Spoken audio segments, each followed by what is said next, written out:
When they're selling water fluoridation, they didn't just walk out and say it's good for you. They actually hired Edward Bernays, Sigmund Freud's nephew, to sell Americans on how good it was to have silicon fluoride in the water. Edward Bernays was the one that created how to control the population through media and through advertising. Edward Bernays, also known as the father of spin, pioneered the idea of crowd psychology. In 1928, he wrote a book called Propaganda, in which he wrote, "If we understand the mechanism and motives of the group mind, is it not possible to control and regiment the masses according to our will without their knowing it?" He called it the engineering of consent. Bernays introduced the corporate giants to crowd psychology methods and polished techniques to manipulate society. He convinced the population to buy on impulse things they didn't even need. In his writings, he concluded that individuals were controlled by four basic motivations: self-preservation, aggression, security, and sex. Bernays' belief was that by appealing to any of these four motives, it was possible to manipulate the majority of a population into doing almost anything. You could brainwash them into smoking cigarettes, starting war, electing politicians, you name it. And given the proven effectiveness of these techniques, it was no coincidence that the Aluminum Company of America asked Bernays to head the campaign for the fluoridation of the United States water supply. People like Bernays, were masters of social engineering. His entire thesis, if you will, is that you don't talk to the public in a rational, scientific way. Instead, you appeal to their emotions and you invoke their fears. He was key in getting women to start smoking.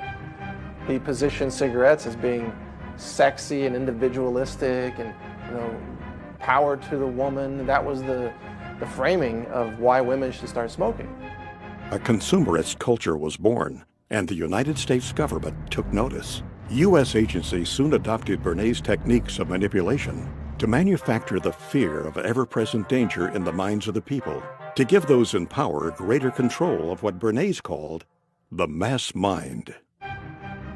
He went on to propose in his book Propaganda, those who manipulate this unseen mechanism of society constitute an invisible government, which is the true ruling power of our country. We are governed, our minds are molded, our tastes formed, our ideas suggested, largely by men we have never heard of. This statement holds just as true today as it did in the 20s when Bernays first wrote it. Throughout medical science, including dentistry, poison-producing corporations have always been able to infiltrate major institutions and dominate their narrative. When Christopher Bryson was writing this book, The Fluoride Deception, he reached out to Edward Bernays. Bernays said it was child's play to convince the American public that fluoride was good for them. While the official narrative rang, the case for fluoride had been proven. Some people weren't so quick to jump on the fluoridation bandwagon. Because fluoride has been used for years as a rat poison, to kill coyotes, to kill cockroaches. Some of those opposing fluoridation were in fact dentists. And because of their advocacy for safe water, they were censored by the American Dental Association. If they worked for the Public Health Service, they got fired. If they were team players and kept their mouths shut, they got to keep their job. So out of fear, many people who knew better remained silent. The true story behind water fluoridation can be hard to swallow. The facelift performed on fluoride dating back more than 60 years ago has misled generations. Instead of conjuring up the image of a crippled worker or a poisoned forest, we see smiling children. As a new generation arises, we must sound the alarm yet again. To those who have ears to hear, this film is meant to be a warning. This film will prove beyond a shadow of a doubt that fluoride is a deadly poison being added to our water supply. It will further prove that the chemical commonly known as fluoride is the only chemical added to public drinking water to treat you, the individual, rather than the water.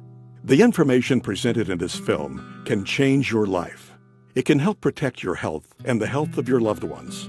It will lay out the real facts behind water fluoridation. It will expose the hidden hand behind the curtain, pulling the levers of industry, corporate profit, and public perception. Fluoridation is neither safe nor effective, but rather a fraud. and honestly, one of the biggest hoaxes ever perpetrated in human history.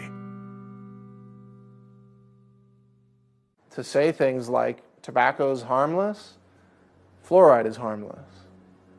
Agent Orange is harmless, they say. DDT was harmless. Asbestos, right? Yeah, GMOs now, they say, are harmless. This is a long history of science selling out to corporate interests while the people are systematically poisoned. And to this day, people still believe fluoride is safe in the drinking water, and the majority of dentists still believe it's safe to put in toothpaste and to put in different types of compounds. Most people in America are persuaded that everybody fluoridates their water. And if you're living in a town like Albany or Long Island or Ithaca or somewhere, but the vast majority of the population in the world does not drink fluoridated water. Most of the countries do not fluoridate their water, only about 30. The countries now that have banned the use of fluoride, China, Austria, Belgium, Finland, Germany, Denmark, Norway, Sweden, the Netherlands, Hungary, and Japan. All these countries have said that fluoride, number one, is ineffective and toxic and should not be used. We are still using it. There's something wrong here. I think it's time that we become aware and do something about it. How come our country that's supposed to be, quote, so smart, uses it? Well, there's something going on here.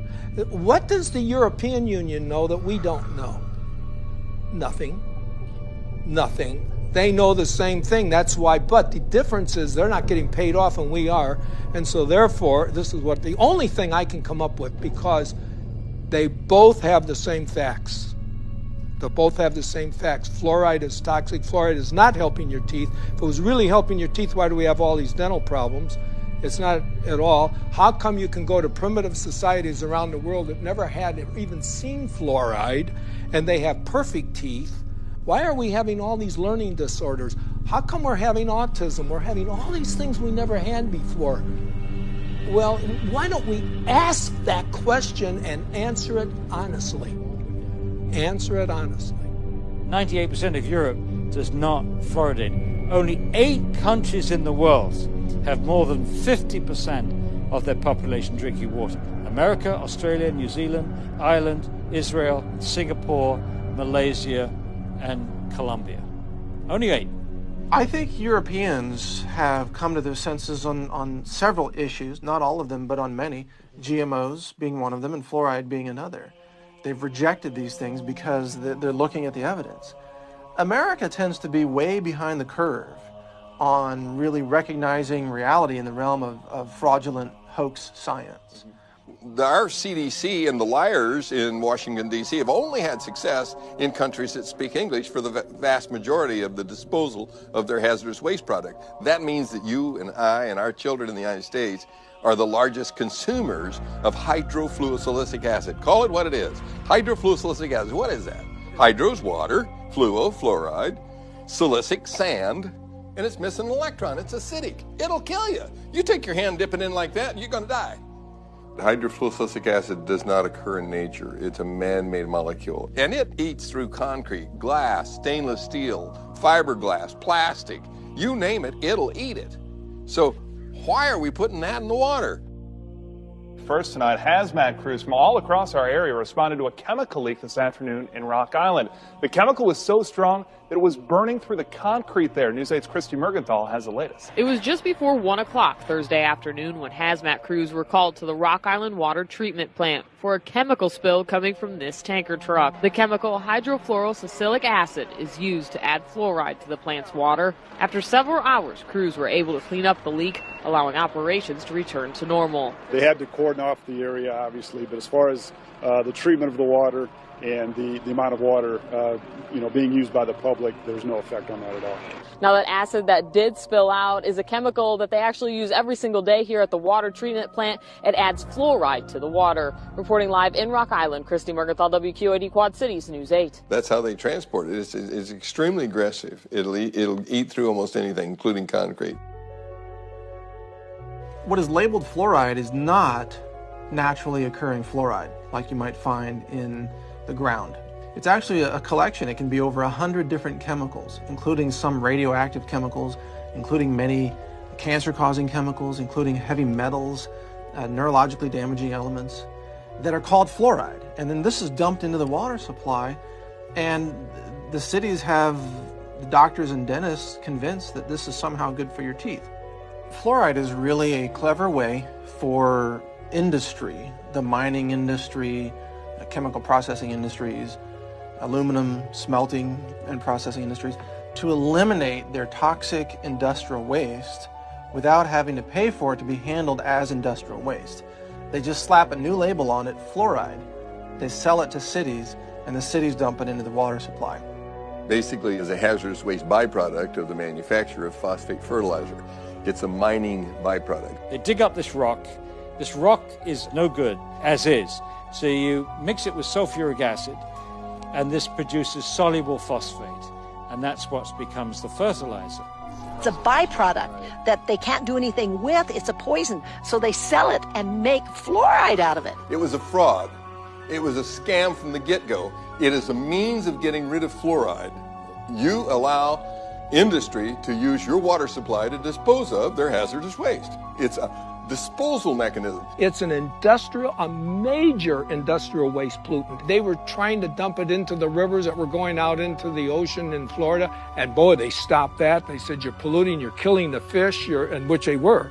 For 100 years, they decimated the local vegetation, crippled the cattle, damaged the citrus groves in Florida. It was costing them a fortune to handle this as a very serious industrial waste. And so they're helping Cargill get rid of their hazardous waste problems. Cargill is the largest privately owned corporation in the world. They were also the largest producer of hydrofluorosilicic acid. Cargill at one time had like 90% of the market. When the hurricanes went through Florida, they knocked out the holding pond, so there was a shortage of hydrofluorosilicic acid, and so they reached out to the rest of the world, and now we get it from Mexico and Japan and China, because none of those countries allow fluoride in the water supply. They don't put it in at all, so obviously it's piling up in those countries. I don't think we need to be helping other countries out with their disposal of fluorosilicic acid. Fluoridation is the worst recycling practice in the world, so I support recycling. But to take the hazardous waste from the phosphate fertilizer industry, which cannot be dumped into the sea by international law, and cannot be used locally because it's too concentrated, and to take that product and put it into our public drinking water is sheer lunacy. It's bizarre. I mean, George Orwell, Kafka could have written this play. It's lunacy. There are 250,000 tons dumped annually in the water supply. Does that sound like a big figure to you? If you had 1 ton and were worth over $1 million, you'd be a poor person by the time you got rid of that ton. It's extremely expensive to get rid of.